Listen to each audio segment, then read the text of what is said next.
sa aking munting channel. Muli na namang pumalpak ang desisyon nga at plano nga nitong si Iris Benavides na ang buong akala kasi niya ay hawak-hawak na nga ni Jethro itong ngang si Jasmine Flores, kung kaya't nagsama ito ng isang damakmak na mga tauhan.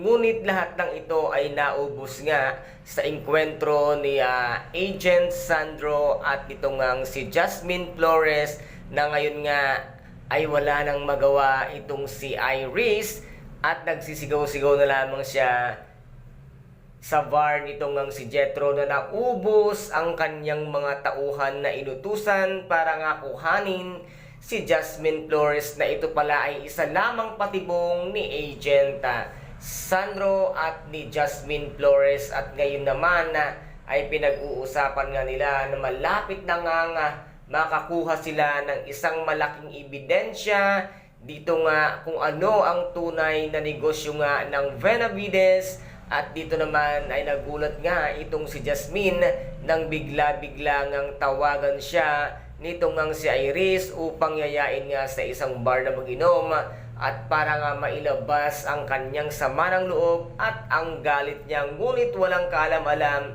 itong ngang si Iris na ang matagal nilang hinahanap na si Jasmine Flores ay nasa kanyang harapan lamang pala at nakakasama pa na ito, at siya pa mismo ang tumatawag nga kay Jasmine Flores nang wala nga siyang kaalam-alam. Kaya guys, ito po ang ating pakaabangan dito nga sa Lavender Fields, na kung saan nga ay malapit nang mapabagsak nito nga si Jasmine Flores at Agent Sandro ang negosyo ng mga Benavides. Kaya guys, kung nagustuhan po ninyo ang aking videos for today, paki-subscribe na lamang po ng aking channel, paki-like and share para maging update kayo sa lahat ng gagawin kong videos. Maraming salamat po. Ingat, God bless, and bye-bye!